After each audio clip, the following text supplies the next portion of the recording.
Okay, I am going to start going over what I'm calling the intro to the tidy R language. And this is kind of a lecture zero, especially for those of you that have never used R before. So I'm going to go ahead and go over the files that we started looking at in class yesterday. So the RMD, the R Markdown Notebook file that we're going to start with is called intro_tidy R. And to run this, we need to have 3 other data sets saved in the same folder on your computer. These are called brain size, and they're CSV, SAV, and XLSX. The CSV is a text format that just has commas separating what would be each value or cell. XLSX is standard Excel format, a single sheet workshop sheet in this case. And the SAV format is the same data that's in the other two, but this is SPSS's format. Now, if you don't have SPSS on your machine, don't worry, that doesn't matter. You won't be able to open the SAV file without having SPSS on your machine, but you can definitely copy and paste and have stored on your computer this file, even if you can't view it. What we can do is import it into R, and we're going to do that today. So I've got all 3 of those brain size data sets. They're the exact same numbers inside of the files, and they're named the same. Again, it's just the extension, the formatting of the file that's different, but yes, you need all 3, as well as this intro to tidy R.rmd.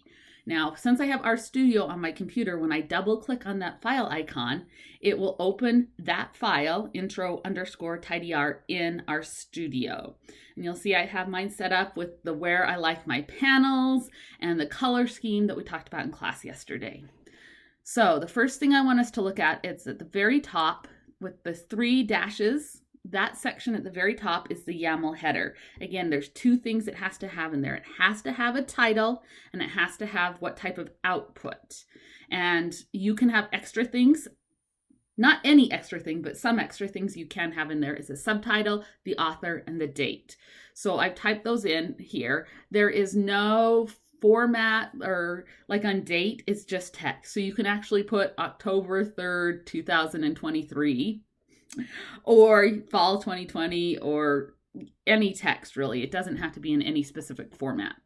And so again, you have to have the some kind of a title, and you have to say what output.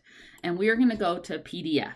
As I mentioned, we're going to have it automatically make our table of contents. Now, we learned in class, for some of the Mac users that stayed after class yesterday because their Macs were not knitting, we found that, and I've known about this issue for a while. A lot of Macs, you'll need to add something extra in here, and I will add this to all future files. We need to add LaTeX_engine : XE LaTeX. And it's X before the E, XE LaTeX.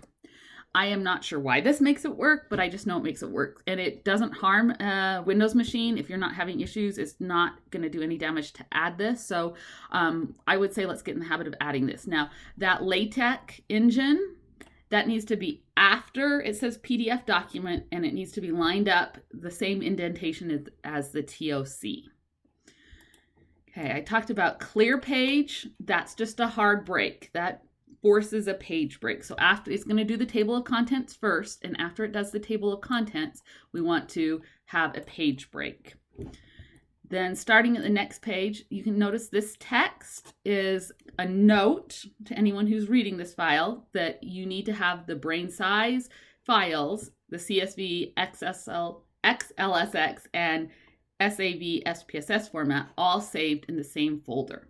Now you can double check that this is all going to work by going up to the top to the word session on the menu bar, down to set working directory, source file location. You do this after you have your notebook, your RMD file open, and in your console window, it will set your working directory to the folder where your RMD notebook is stored at. To double check, we can go down to our Files tab, to the More, and go to Working Directory. And we should see all 3 of those brain sizes data sets. And I think it might be helpful if I go into my global options and make my font a little bit bigger. I did this in my office computer yesterday, so I'll do it on my there we go, my laptop. So I've got 4 sections here. And you can see when I made my font size a little bit bigger, if you have these all equally sized, like split in the middle, you don't have a lot of real estate to view in your R notebook. So because of that, I like to slide this center divider, and I'm just hovering my mouse over it till I get that arrows, like the up and down, side to side arrow icon, and I am holding my mouse down, and then you can slide that divider over. Also, on each corner of each of these 4 panels, you'll see that there's a small button and a big button. If I push this small button, it will shrink it down. The bottom environment tab, you can shrink and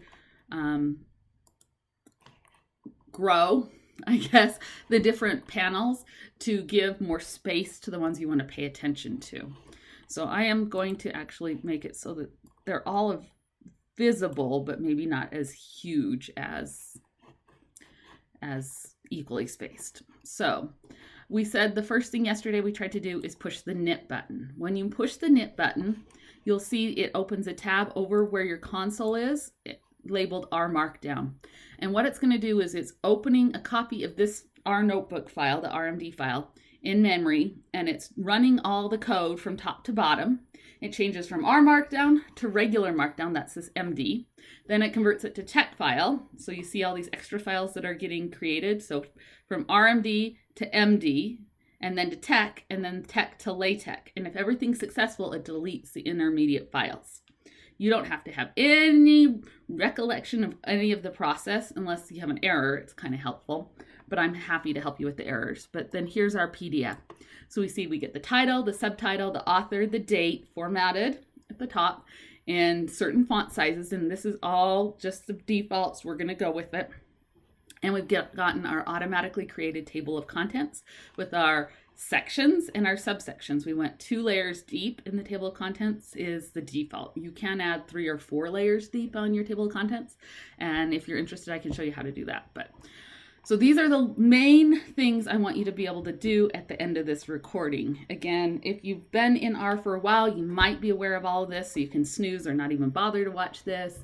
Just skim over the document. If you're new to R, you'll want to watch this start to finish and pause as needed. So we notice here's our table of contents, and after the end of the table of contents, even though the page is not full, we have a page break going to the next page. And here is our note.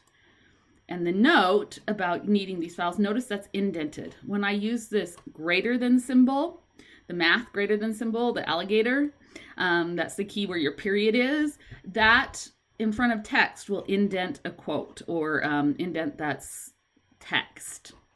After that, notice these library commands. And again, library is checking out a package out of the library of all packages you have installed on your computer to make it active in RAM memory. We've got these 3 main packages, tidyverse, Read Csv, and Haven. And then after that, I have this comment to myself. In a code chunk, comments are commented out, text is commented out by using the hashtag. And that tells R that even though this is in code land, in a code chunk, it's not actual code, it's just comment text for human eyes, not computer to do anything with. So the hashtag gets used for 2 things. Inside of a code chunk, the hashtag designates the text that comes after that as being comments, not code. Hashtag that is existing outside of a code chunk says this is a heading. If it's 1 hashtag, 2 hashtags is a subheading, 3 is a subheading for a subsection, and on down. And those get formatted appropriately on the table of contents as a section and subsection heading, as well as on the actual page, the size of the font, the bolding, according to whatever style file. And again, we're going here in this document, just all the defaults. For dissertation or different journals, you would use different style files to read in to change these defaults, but we're going to stick with them right now. Okay, so just like at the top of our file, our YAML header is set off by having the 3 dashes to start and end it on their own lines. We have 3 dashes and 3 dashes. That tells the computer everything in between is header information. In that same way, the triple tick sets off code chunks. So the triple back tick, and this is the back tick. That's the key on your keyboard that's in the upper left-hand corner by the tab key. This is not the quote key over by the enter key. This is the back tick. It has the tilde wave on the same key. So 3 back ticks on their own lines at the start and end. That says everything between here is going to be code. And after the first line's triple ticks in curly braces, you have to say which computer code, what kind of computer code we're going to use. And for our class, we're only using R code. So you say the letter R. But if we come up here to the top where it says insert, we can see that we can do R code. You can also insert bash, which is a type of code that is used a lot for Bayesian statistics. D3 I'm not really familiar with. Python is a very common computer program. This is C++ and R, SQL, Stan. Again, that's another often used in Bayesian. So all of these types of computer programming languages, you can use all of those code chunks in any order in an R Markdown file. But again, we're only going to be writing R code. So we're going to do a triple tick, curly braces, the letter R at the first, and then triple ticks at the end. And that tells the computer everything between is code in the R programming language. So first, we're going to learn how to read data in. And on purpose, I'm going to do 3 of the most common formats of data that you're probably going to run across in your education and your career. And that's comma separated and tab delimited, Excel, and SPSS. There are lots of other formats, but these, by and large, that's 99% of what you'll run across. So the easiest and the oldest format is CSV, and this is just a text file that has the data separated with commas. So this is what the file looks like. The first line has the names of the variables separating by commas, and then each line is a person. So female, comma, 133, comma. So the 133 is the FSIQ value for this first person, and on down the line. So there's just commas in this text file. And again, I open this by double clicking the file name over here in my Files tab. Let's bring this over here. So as long as your data sets are stored in the same folder on your computer as your R Markdown file, you don't have to give a path for where to find them. You can just quote the name of the file and it will automatically look in the folder where the RMD file is. That's why we store them together. So we can say read.csv is the command to read in a CSV file. And so we say read.csv, and then in parentheses, we quote the file name, including the .csv, since we have several brain-sized data sets here. So this is how most functions in R work. Functions have to have names. Functions are verbs. Functions do things. So anytime we want to do something, we need a function to do it. And you learn functions as you take classes and you read documentation and view websites and videos. You're not born with them. So here I'm going to teach you the most common functions. Read.csv is part of base R. The utilities package is just in base R. So it's anyone who opens R will have read.csv by default. It's one of the very first functions that was developed. Everyone has it with base R. So we're going to read in a CSV file, and then functions, you put the name of the function, and then parentheses, you tell it all the information you need it to work with. So a verb has to have a noun and sometimes adjectives to work. So we want to kick a ball. Sometimes we just want to kick the ball. Sometimes we want to kick the ball with our right foot. Sometimes we want to kick the ball to the north with our right foot slowly. So sometimes we have other adverbs and adjectives, and those are options. Here we're just going to go with the default read.csv, the brain size CSV file. So that's this part here.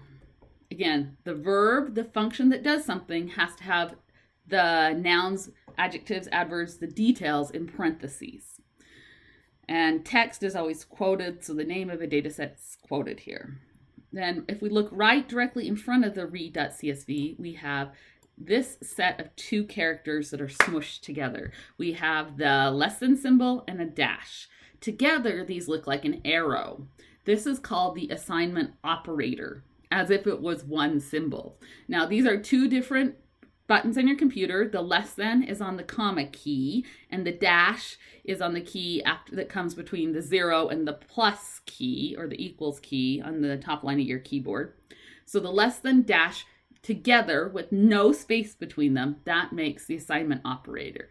So the way that you read this line of code is we are going to, the brain size CSV file is going to be read in and saved as, and whenever we save anything, we got to give it a handle to attach to it so we can find it, use it, and do something with it.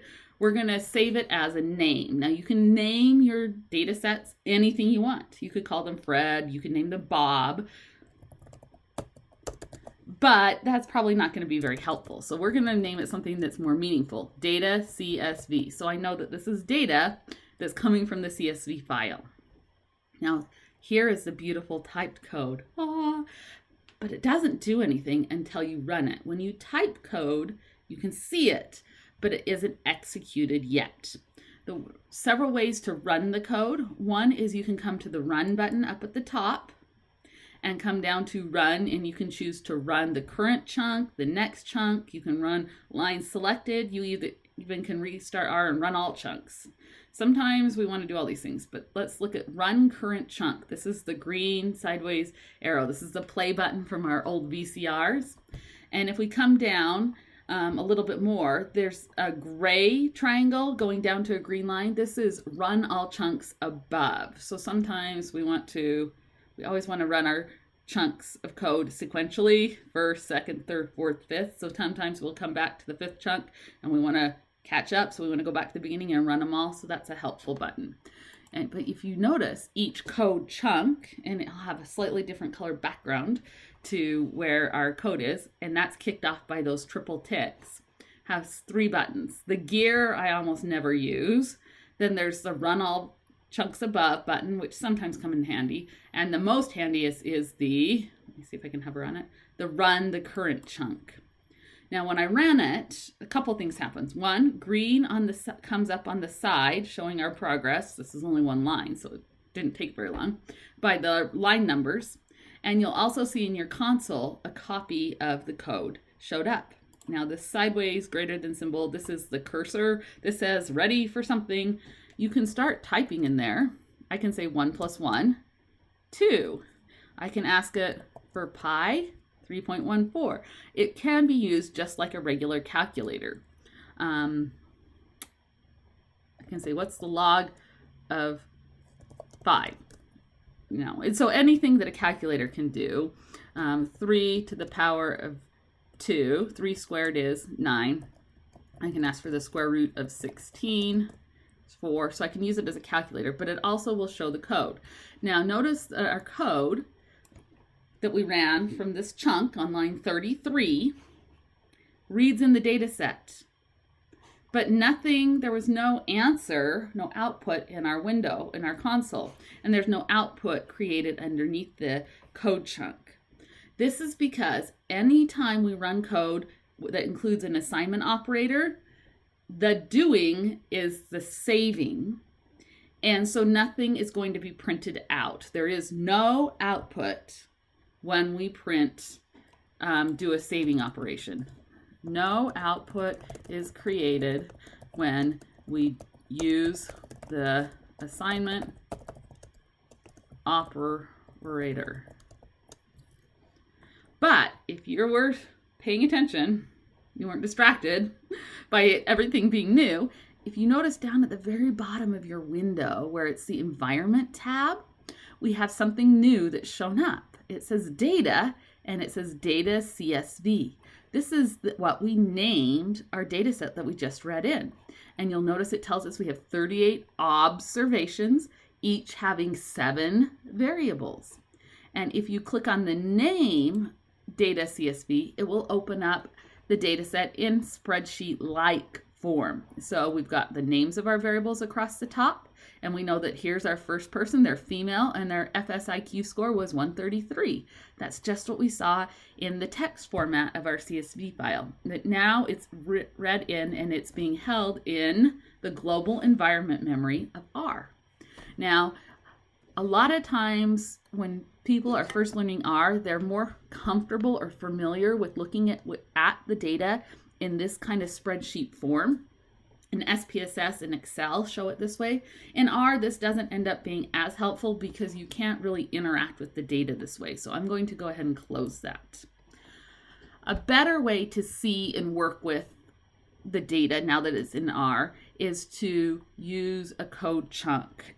Code chunks are great because we leave a breadcrumb trail for ourselves. We have transparent and reproducible code to remind us what we did and to communicate with other people what we did. So instead of using point and click, we're going to type everything out so it's blatant and transparent and reproducible. So down at the bottom, we can see that data_CSV exists in the global environment memory.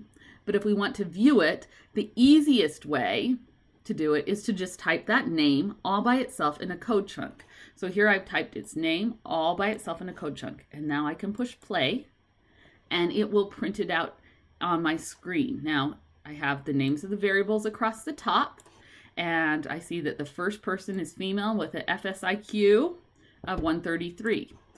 And all the data sets, all the entries are here. Now, so in this case, we have 1, 2, 3, 4, 5, 6, 7 variables. They all fit on my screen. But notice we know we have 38 people. This is only showing 10. So down below here, we see previous and next and 1, 2, 3, 4. We can scroll down in the data set by either clicking next, or we can go up with previous, or we can click on the number to see all the data.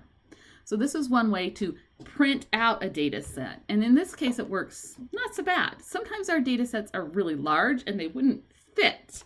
So I'm going to show you some other ways to look at your data. One of them is with the built-in base function head. Head gives you the top of your data set. So here I'm going to run this chunk. It will give me by default just the top 6 lines. And a lot of times this is just a helpful thing to double check that our data is what we think it is, or if we created a new variable, if it's created the way we think it should be created. It's a way to check your work. Okay, so data set. There's reading in and viewing a CSV. Now let's move on to an Excel data set. So the code is slightly different for Excel. When we did the CSV, the function verb read.csv is part of base R. So we just could use that command. For Excel data sets, there is not a function in base R to read in Excel data sets. It wasn't part of base R, the skeleton. So we need to use a package that specifically was built to read in Excel data. And my favorite package, there are several that can, some better than others, but Read XL, if we go to the top of our data set, that was the second package we loaded. The Read XL is a specialized function for reading in Excel files. Pretty good name, if you ask me. So inside that package, there is a function called Read Excel, typed out.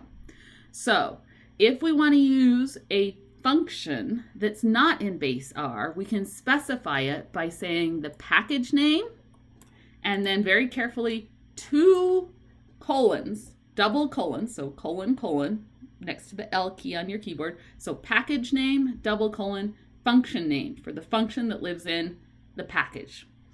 Now, you don't have to say the package double colon before it if you've loaded the package at the beginning.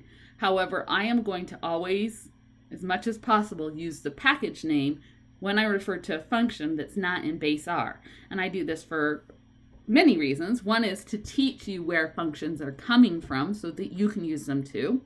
So, and another is to be transparent. And part of it's I'm OCD, but it's a really good habit to get into of saying the package name, double colon, function name if it's not a base R function. So to do the Excel version of the data set, I am going to use the Read Excel function coming out of the Read Excel package. And I'm going to save this as data Excel. Let me run this code and check out the bottom of our screen. We have before data CSV, now we've saved a second data set, read it into the global environment, data_Excel. And it's the same information, 38 variables, 38 observations, each having 7 variables. And just like we had head to do the top 6 lines, we have tail will do the bottom 6 lines of a data set. And so here's the last person is male, and their FSIQ was 89. Okay. Third format, reading in SPSS data. SPSS data is probably some of the most common data sets you will run across in social sciences. It's very prevalent. SAS and Stata, maybe a little less so, but SPSS, SAS, and Stata, all those are specialized statistical softwares, packages. They all have their own proprietary format. All of them, since they're so prevalent, Hadley Wickham developed a package called Haven to read in those kinds of data sets. And the verb function for reading an SPSS data set is read_SPSS. And so we're going to give it to read the SAV file's name. Again, this is out of the Haven package, and I'm going to save this as data_SPSS. And nothing happened up here in the console or in my notebook, but if we look at the bottom of the screen, we now have another data set. But notice this one. It still has the 38 people in it, the 38 observations, but this one has, interestingly, 8 variables instead of 7. What happened? Let's view it. So I'm going to use the head command, push play. What's the first variable? It's ID, not gender. When we read in the SPSS data set, it's added the line number and called that variable ID. So that's going 1 through, I only asked for the top 10 rows this time, and it gave it to me there. Now, there might be something else you've noticed. Under the word gender, I'm going to point your attention here. It says S3, which is a format, but it says Haven_labeled. Gender is what we call a categorical variable. It's not a continuous interval ratio number like weight and height and IQ, but it is a grouping variable. Specifically in this data set, I believe it's male, female. But we don't have the words male, female here. We have the numbers 1s and 2s. Well, let's go back and look at the other data set. Let's go to the top. The CSV, it actually said female and male. The Excel data set said female and male. But in SPSS, categorical variables can be given labels attached to numbers. So we've got 1s and 2s. If this was the only data set we would have, is 1 male or is 2 male? Which one's male, which one's female? There's no law. It can be whatever the data entry person wanted it to be. Because we do have this data set in other formats, we know the first 2 people are female. Oh, but wait a second. We've got 1, 2, 2. This is female, female, male. Now I'm even more confused. Oh, the second 133. Oh, they're sorted different ways. Oh, is 133 a male or a female? I don't know. Well, because this is saved as a label, the labels are in there. We just need to know how to access them. Now, if you look at gender up here, it doesn't say labeled. Instead, it says CHR. And this has to do with the type or class of variable it is. And we're going to come to that in a second. So, before we get into variable names and labels, let's look at the dimensions. So, the format of a data. It's always important to know the format your data is in. So down here at the bottom in our global environment, we can see the number of observations and variables, but we can also ask for the dimensions. DIM stands for dimensions. So I'm going to ask for the dimensions of the SPSS data set. This is 38 and 8. The first number tells you the number of rows. The second number tells you the number of columns. And this is mathematics. For matrices, it's always rows first, columns second. So 38 people with 8 variables. We can check if things are equal in R. To check if something's equal, we use double equal signs, 2 equal signs with no space between them. So I can ask, are the dimensions of the data from Excel the same as the dimensions from the data from SPSS? Are they going to be the same? Yes and no. The first, we get the word true. So the number of rows, they both have 38 rows. So yes. The number of columns, no, that's not the same, because in Excel there were only 7 variables, where in SPSS there was an 8th variable because it had the ID variable in it. We can ask for what are the variable names by the command names. So I can say, what are the names of the variables in the data SPSS? And here we see we have ID followed by gender, FSIQ, all the way through weight, height, and MRI count. We can ask if the names are equal. Between CSV and Excel, we know they both have 7 variables. Are the names the same? And we get true 7 times. So yes, all 7 variables are the same. What about the CSV versus the SPSS? No, and we get 8 entries there. They're not the same. And along these lines, I want to mention something very quick, is that spelling always matters for computers. Always, spelling matters. But in R, capitalization matters. Gender with a small g and gender with a capital G's, those are not the same thing. A capital G and a little g are seen as different letters. So that's something that if you're coming from a history or a background of using SPSS or some other computer language, SAS, data, they don't care about capitalization, but in R it does. And that's something that people that are transferring over often have some errors with at the very first, is they have not capitalized correctly. So there are 5 main errors that you're going to get most of the time when your code doesn't run. And I can tell them to you because I've made them more than anyone else in this room. I am alone. There's spelling mistakes. If you get an error, look for this. First, spelling, capitalization, commas and periods, like using one for the other or missing them altogether. Parentheses, anytime you have an open parentheses, it has to have a closing parentheses. They have to be a pair. And the last thing are pipes, and we'll get there. Pipes to nowhere and missing pipes. So those are going to be your 5 most common mistakes. So as soon as your code doesn't run, look for spelling, capitalization, period and comma, parentheses, and pipes. Okay, so let's get into our data. We've got it in here. Let's look at other ways you can look at your data quickly. From base R, there is a command called summary. Summary will take your data set and for each variable create a summary. Very basic. Gender is a character variable, so it's telling us this. If you have text, and character means text variables, it will just tell you it's a character. If it is a numeric number variable, it will give you a basic 5-number summary with the mean. So the 5-number summary is min and max, median, and the quartiles. So with that, with the mean. So for each of the variables, we have those values. It'll also tell you how many missing values you have, if any, which none of these have missing values. So summary is a handy command to know.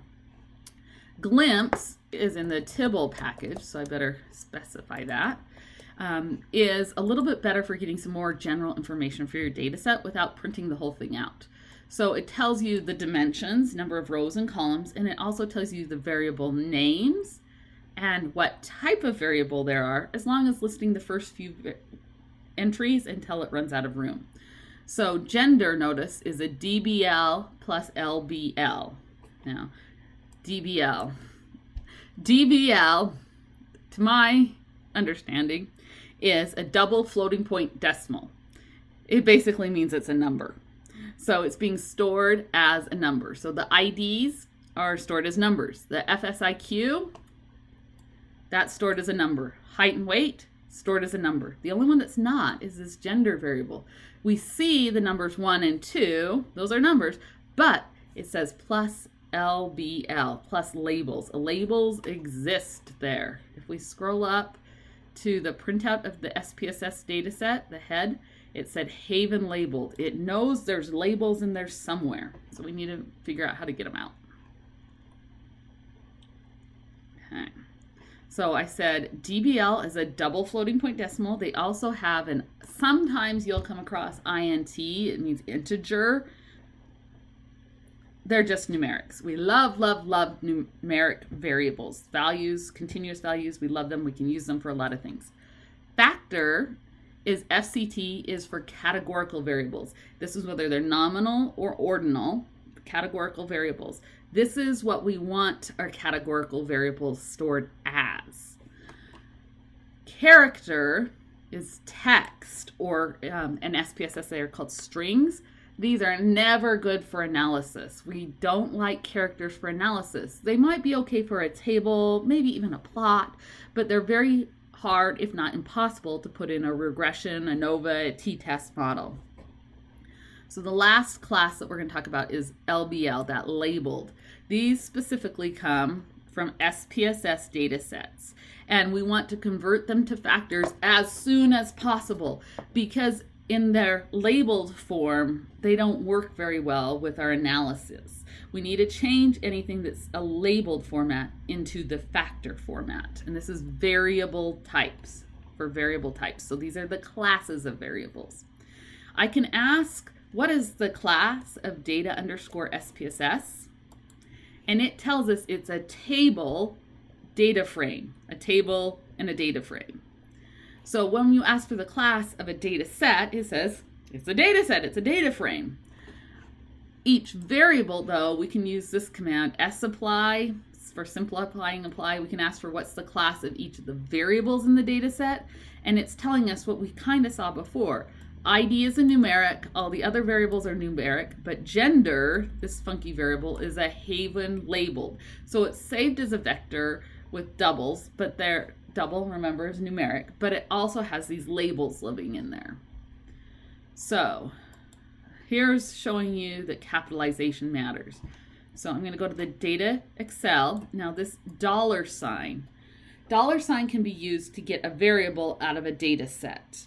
So I can ask for the gender variable out of the data Excel with the $sign, smushing them together. And we see we've got 38 listings of female and male. So it's just pulled out that variable gender out of the Excel data set.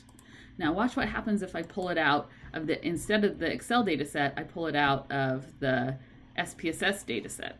Let me shrink this down. It tells us on this first screen, I've got all the listings of 1s and 2s, but on the second pane, the second little panel, we have the labels. 1 is female, 2 is male. So see, I told you that the labels that went with the numbers 1 and 2 were stored in there somewhere. We just need to get them out. So a labeled variable, when you read from SPSS with the Haven package, has the labels, but we want to deal with it. We want to change it from that labeled format to factor format as soon as possible.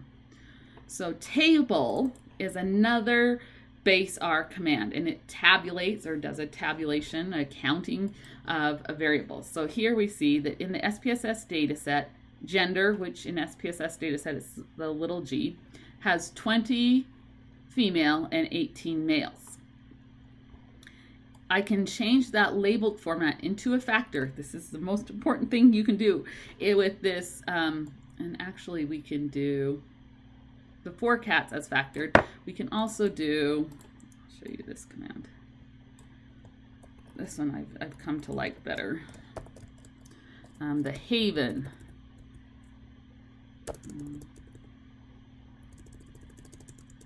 Haven as factor data SPSS.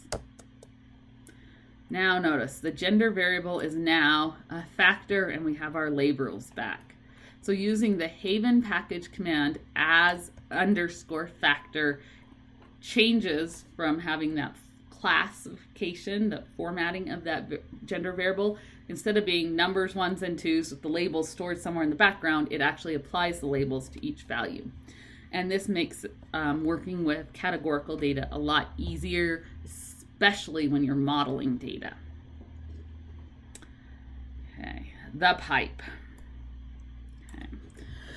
So I don't want to get really heavy duty into a lot of the history of where things come from and how they developed in R, but base R, very great, but it's coming from a space of computer programmers, thinking in terms of what's going to help the computer run the fastest it can. That $sign that we saw between the data set name and the variable name to pull out a variable, that $sign, that's base R, and it works great.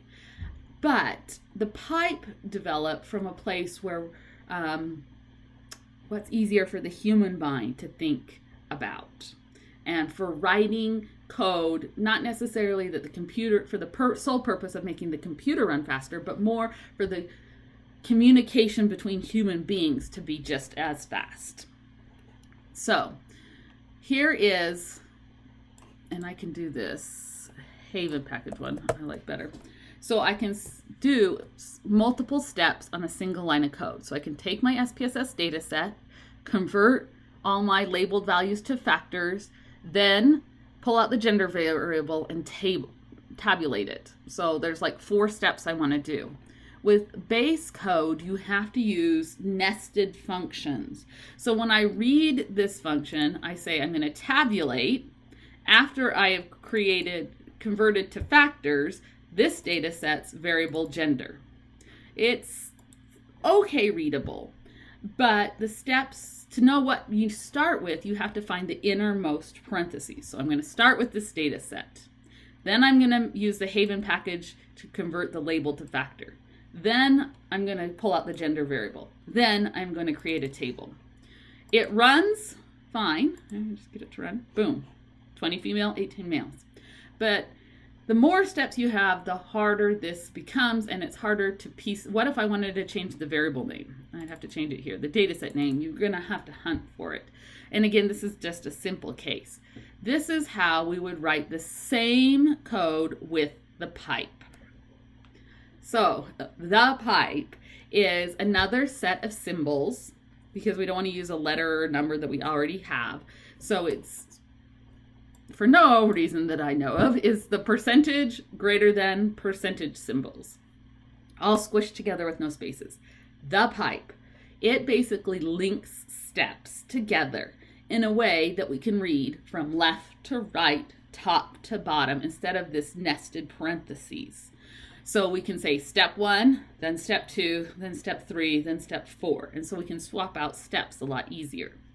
So here we would say we take the data set that we got from SPSS, and then to that data set we will, let me move this into Haven, use the Haven as factors command to change all our labels to factors.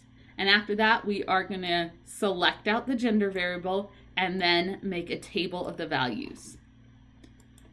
Now, it might look more like more steps. Oh, I haven't read in the data.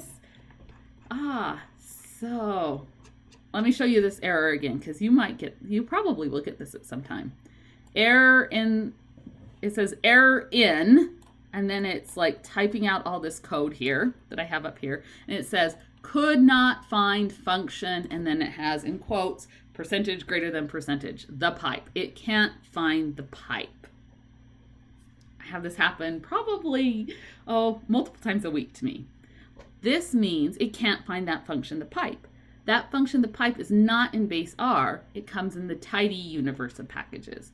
So way up at the top of our data set, it is in this package. Even though I have it typed out to load the tidyverse package, I haven't actually ran that code, or else I wouldn't have gotten that error. You can check that by coming over to our packages tab. And we've been here before for the install button, but it has all the packages you have on your computer that you went and got from CRAN or GitHub or Bioconductor, or somebody else had emailed you. All these packages here, and I probably have more than you have because side projects. You can also do a search up here I'm going to type in T-I-D-Y. There's the tidyverse. Next to it, that box is not checked. That lets me know that I have the tidyverse package on my computer, but I have not activated it.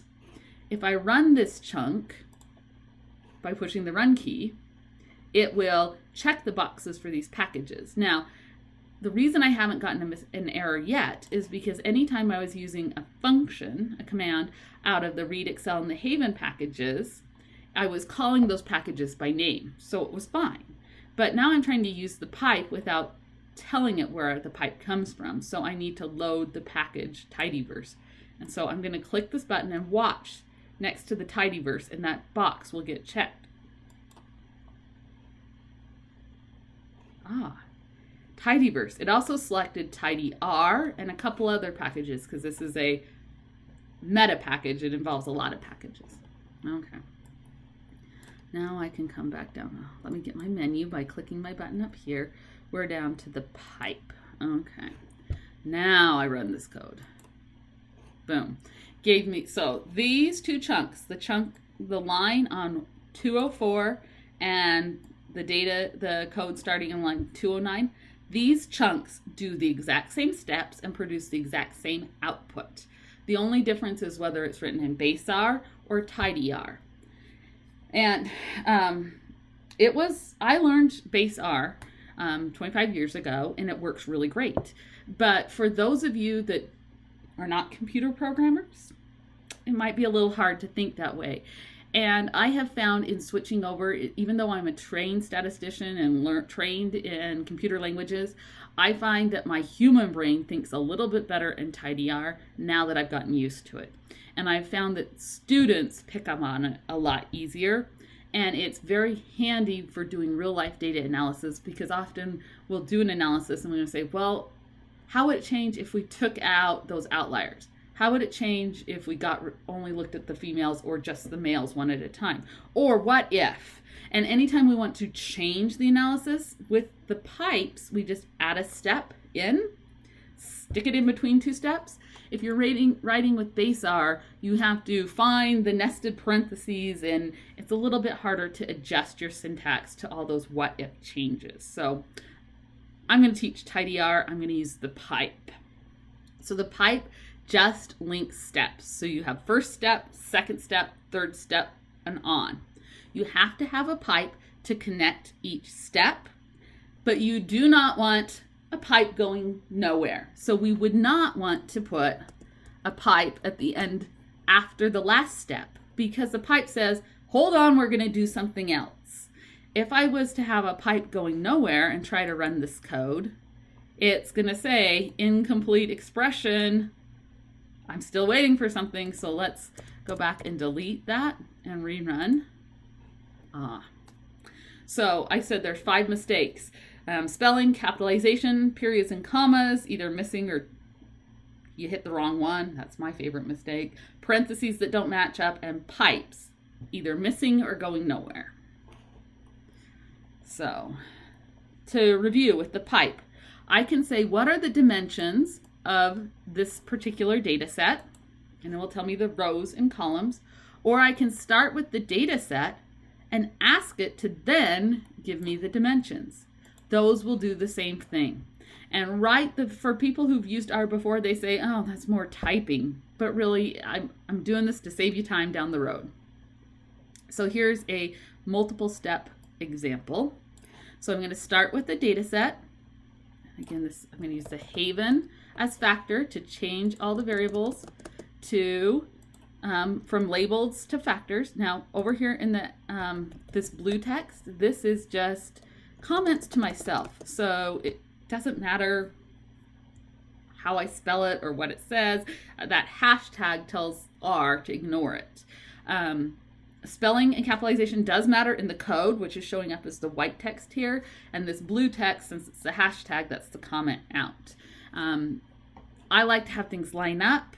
Yes, I'm OCD, but also I find by lining things up, I find my mistakes faster. And I'm all about getting the mistakes fixed.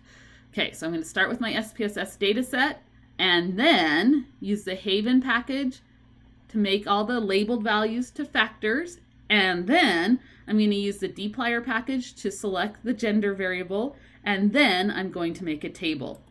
Again, we're able to read from left to right, top to bottom, no more of that nested parentheses. Okay. So, summarizing variables. We saw the summary command from BaseR, but sometimes, that gave the 5-number summary in the mean. What if I wanted mean then standard deviation? It's a very, very common situation where we want to summarize our variables to get to know them better or to have for the purpose of our analysis. So I'm going to go over 4 examples or 4 ways you can summarize data. Now, dplyr and the data set or the package, all the R packages, well, all the new fancy R packages generally have a hexagon icon. The hexagon icons for packages is like all the rage right now, like is in the last 5 years. And so if I come back, I'm going to the encyclopedia to the packages up here at the top. You can see all these packages have these hexagon icons. So the 4 cats package, it has kitty cats, it's 4 categorical variables. So this helps us relabel or reorder or deal with categorical variables. It's very helpful package. ggplot, the GG stands for Grammar of Graphics. The ggplot2 package is my go-to for plotting. Haven, we've seen, is for reading in SPSS, SAS, and Stata packages.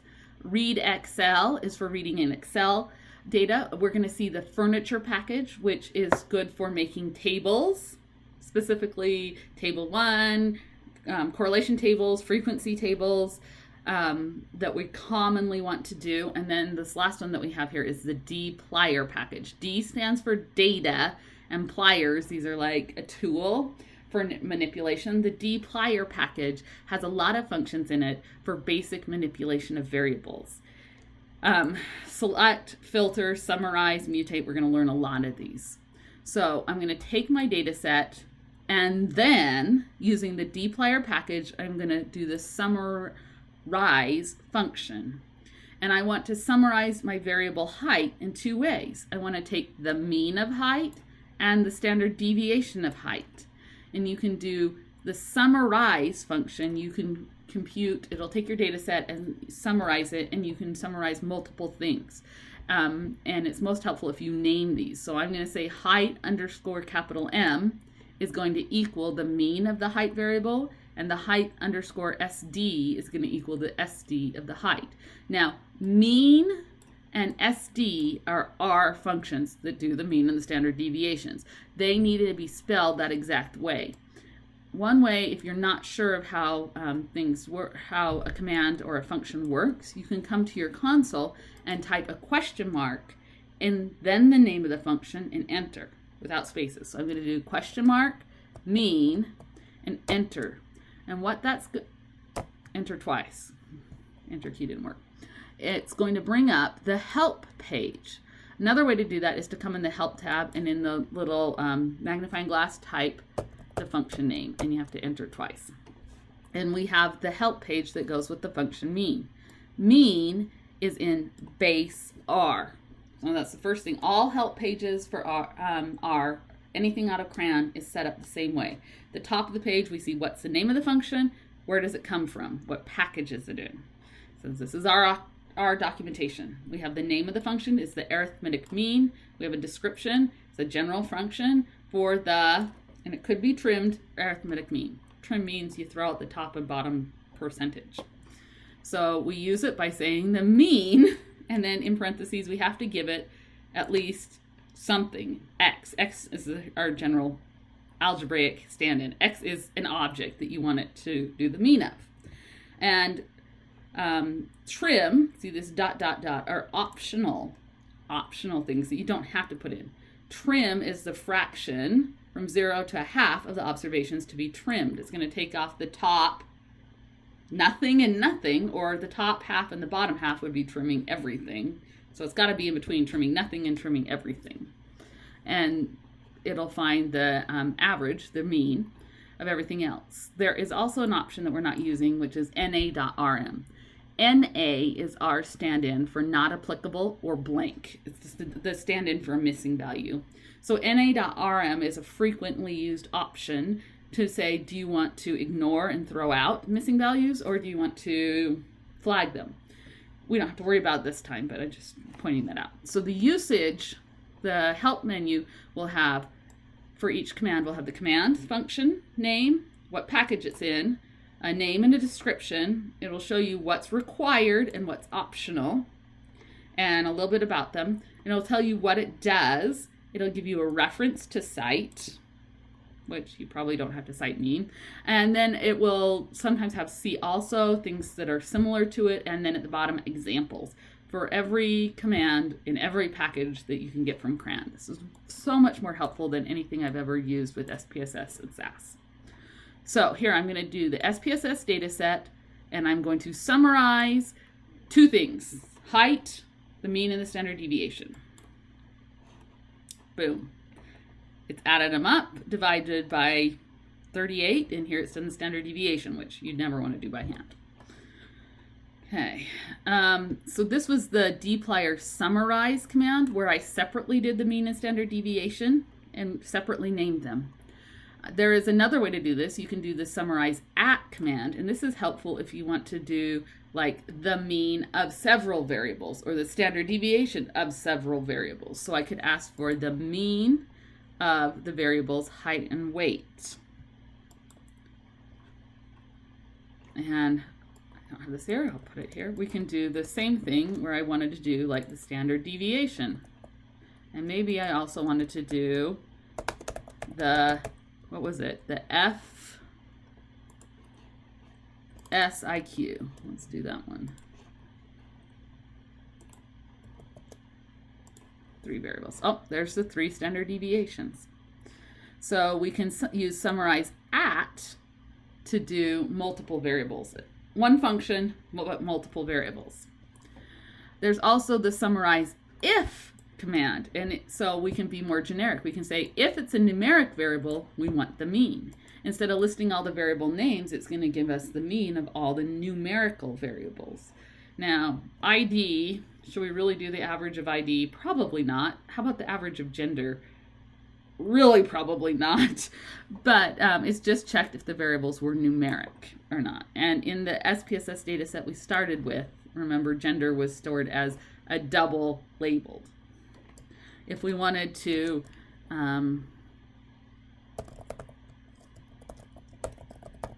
make all those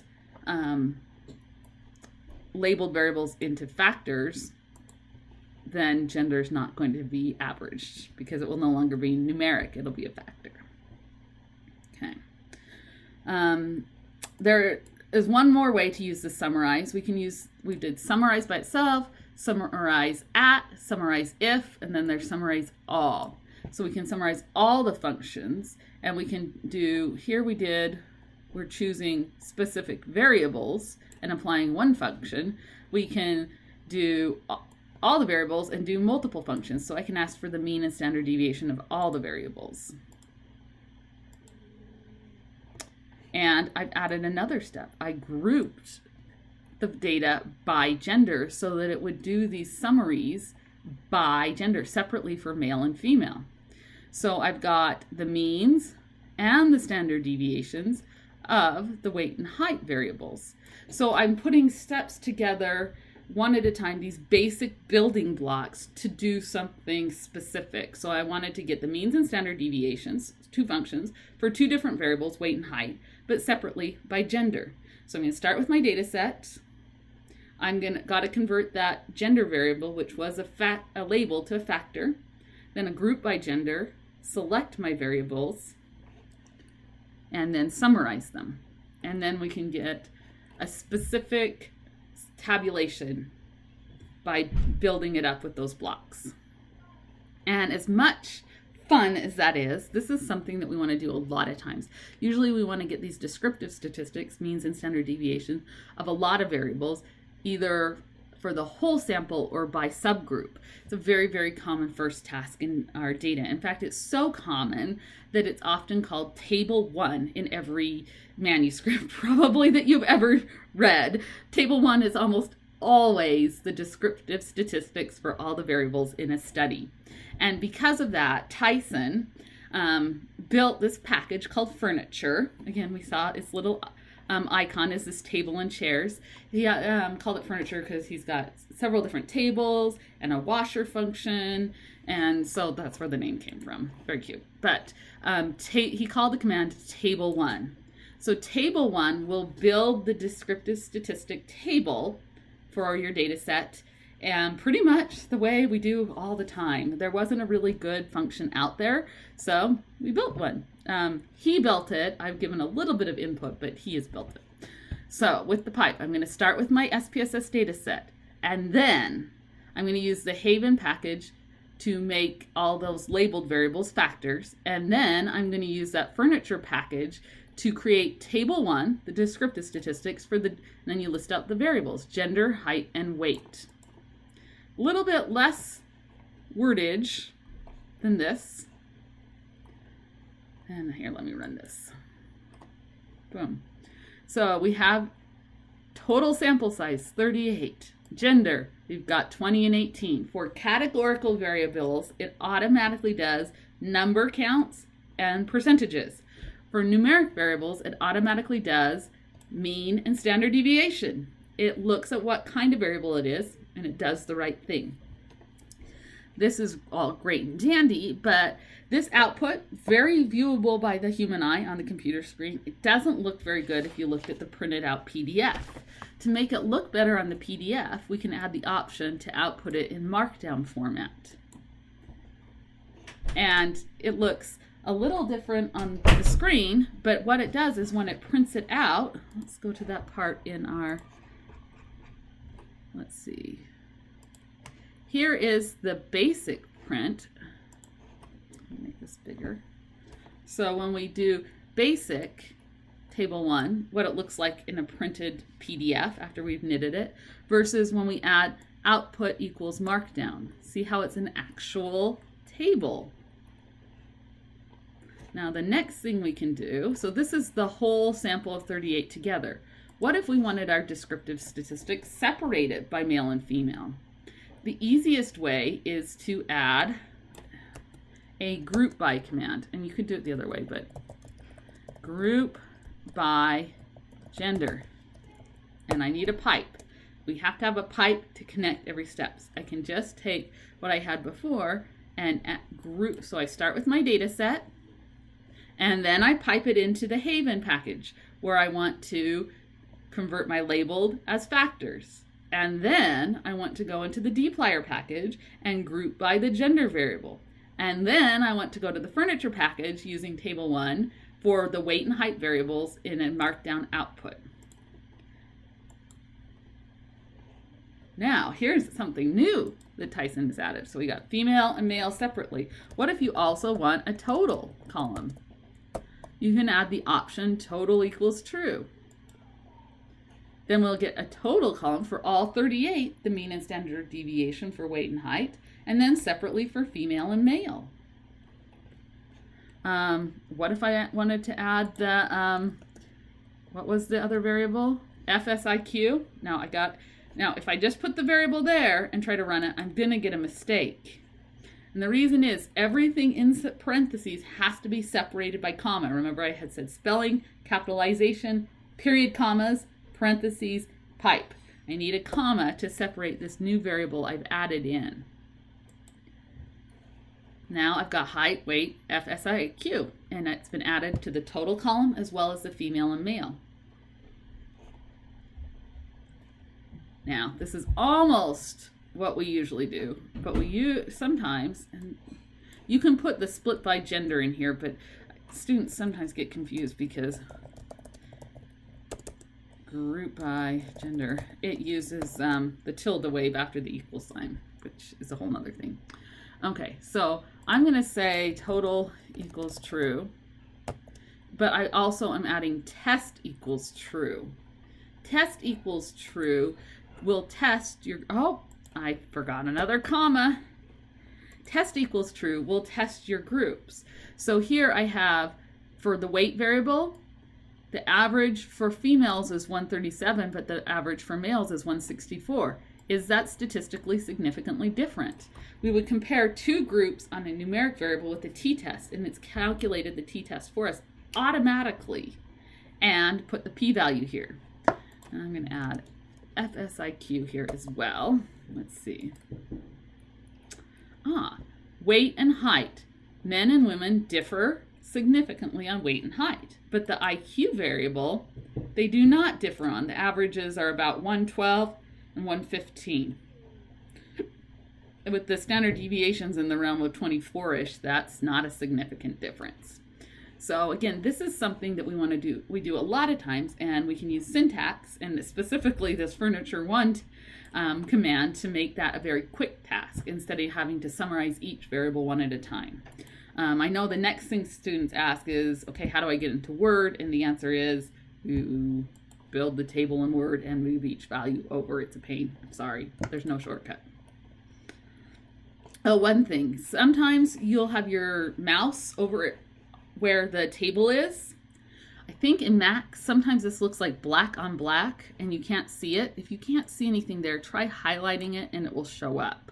That's one thing. Another is on Windows, I know for sure, if I have my mouse over the table, I can't scroll down anymore. It's very annoying. What you have to do is you have to move your mouse over to the left edge where the line numbers are, and then it lets you scroll down more. That's something that I start doing automatically. I forget that that's not something you guys probably know about yet.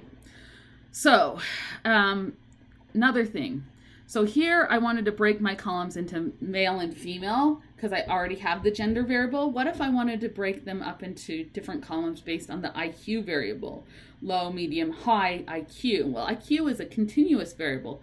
First, I'd have to categorize or split up that continuum into different categories based on different cut points. And there is a command for that called cut. So I'm going to start much the same way. I'm going to start with my SPSS data set, and then I'm going to use the Haven package to convert to factor those labeled variables.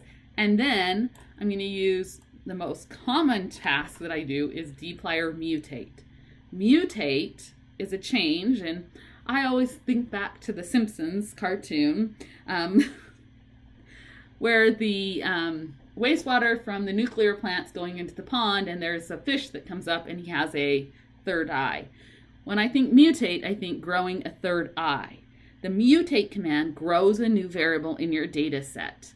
So I'm going to use the dplyr command to mutate or grow a new variable, which I'm going to call FSIQ_4, because I'm going to split it into 4 categories. And then I am going to cut up the original FSIQ variable, and I have to tell it where to cut it at. Now, one interesting thing is you have to say the very ends, and I don't know what the very ends are, so I'm going to use negative infinity and positive infinity for the extreme ends. And then the 3 cut points, 85, 95, and 105, are meaningful. I'll just say that. I have no clue. We're just going to use those. And then I'm going to make a table. Let's make a table. Oh, spelling right. And let's group by that variable. That new variable, FSIQ4. This is a little different. And notice I have put type equals full. If I add type equals full, it tells me what kind of test we have. So here, I've got my categories, negative infinity to 85, 85 to 95, 95 to 105, 105 to infinity. Ooh, that's a big category. So with male and female, we have 2 categories by 4 categories. That's not a t-test. Categorical by categorical, that's a chi-square test. So it's automatically going to choose to do a chi-square test. Now, if I'm dividing weight up into 4 categories, 4 continuous weight averages, that's an ANOVA method. So it's doing the ANOVA and giving us the F value. Not different there. Height. Ooh, interesting.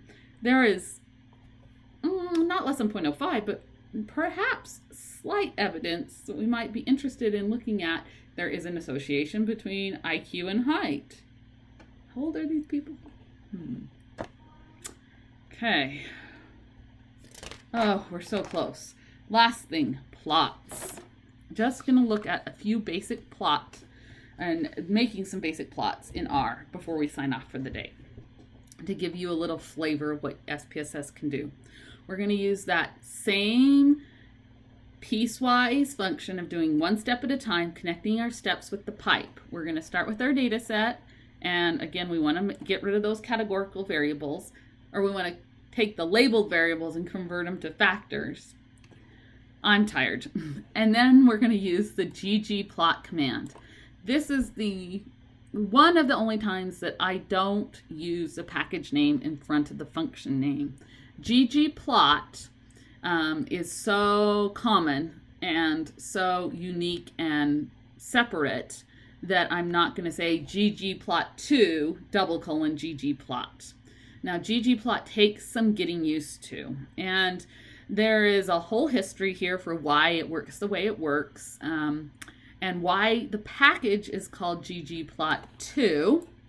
See, ggplot2 is that Hadley Wickham originally built a package called ggplot. That was the original. Didn't have a 1 on it because he thought it was going to be the only one. And it was built kind of like the pipe, but the pipe didn't exist then. And so he made a second version that caught on a lot faster. And so to distinguish the difference, because they were both on CRAN for a while, he called the second one ggplot2. Well, ggplot1 fell out of favor, and he never updated it after the first little while. It's not even available anymore as far as I know. It's defunct. So now we only have ggplot2, but he hasn't changed the name because so many people use it in their files. He doesn't want to break their code. So we're going to use ggplot2 as the package name, even though the function name is just ggplot. Now we've gotten used to using the pipe to connect steps. I'm going to change the game. So pipes are used to connect steps until we get into ggplot. Once we start ggplot, that's grammar of graphics, we're going to make a basic plot, and we're going to layer things onto the plot. The layers of a ggplot are not connected with the pipe. They're connected with the plus. I'm sorry, the history has just made this way.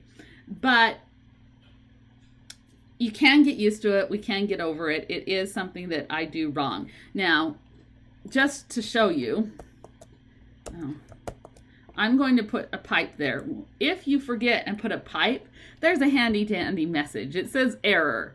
It says, did you use a pipe instead of a plus? So it is a handy message that will come up if you do this wrong. So here's our data, getting our data set ready. Then we're going to start plotting. The first part of the plot is to give it the aesthetics. The aesthetics are usually at least the axes. So if I want to plot, I'm going to start with a bar plot. Bar plots are for counts. So bar plot for gender. So I maybe want a bar for male and a bar for female. So the axis, the x-axis is gender. On a bar plot, you only have one axis because the vertical axis is the count. Always on a bar plot, you must specify the x or horizontal axis. Can I spell on the fly?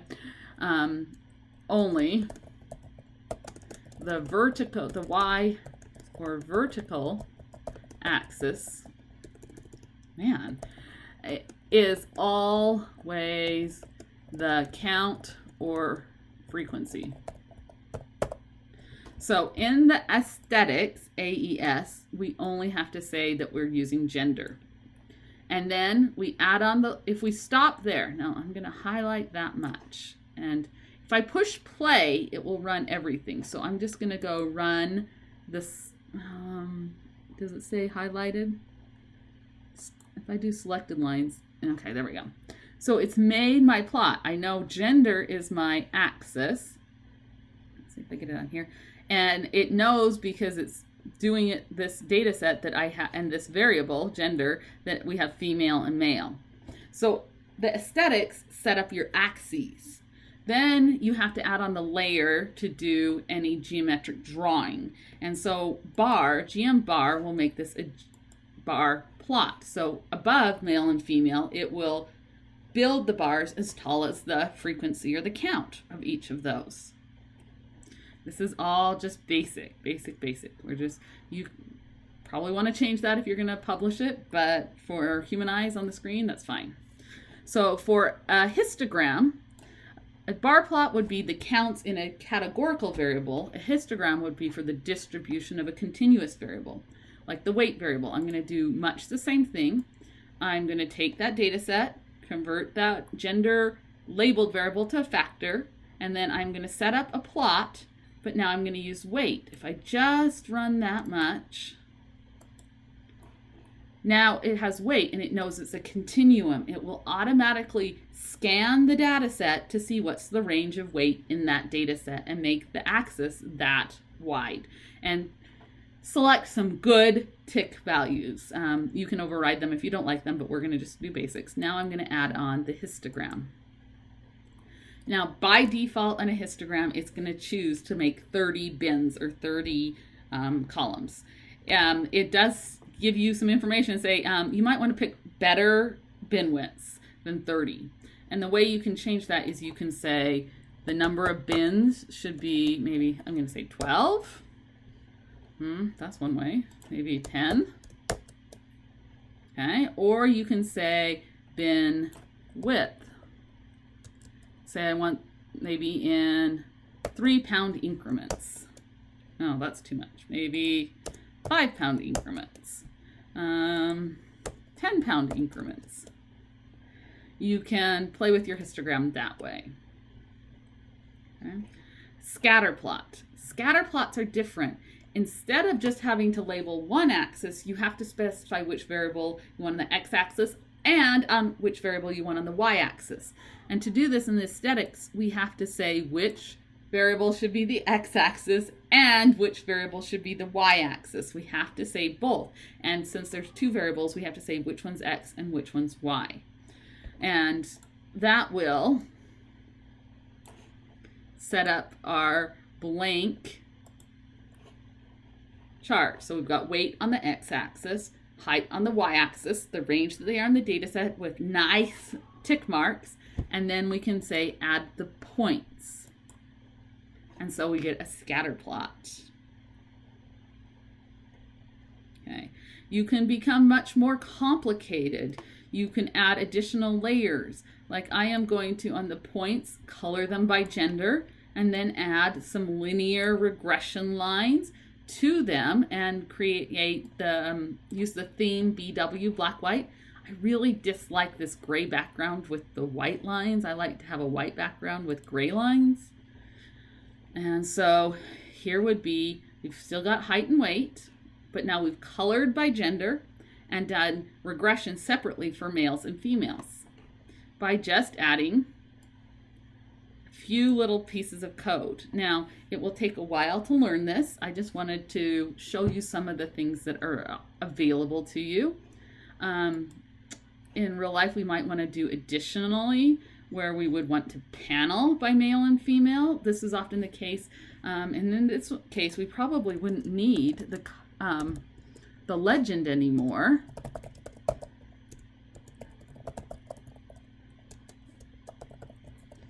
So we can get rid of the legend. That's one way. There's lots and lots of things we can do with these plots to quickly make them publication ready. But I wanted to show you that we can just add steps one at a time and read from left to right, top to bottom with the pipe to get you familiar with kind of the way that R functions. And just to point out, if you want to get the citation of any package, you can do citation, and then you don't even need to say package equals. You can just do citation and then in parentheses ggplot2 or dplyr, and you will get the citation both it's kind of an APA-ish format at the top, or a BibTeX entry that you can use in Zotero or all the other citation reference packages. And we're going to leave it there. I think this went a lot longer than I hoped, but hopefully for you newbies, this will get you a little bit more of a flavor as we move in to using R. And next week, we're going to do regression. We'll do lots more, just step-by-step reading in data, manipulating our variables, running a model, viewing the results, and plotting the model so we can interpret specifically interactions. So that'll be next week.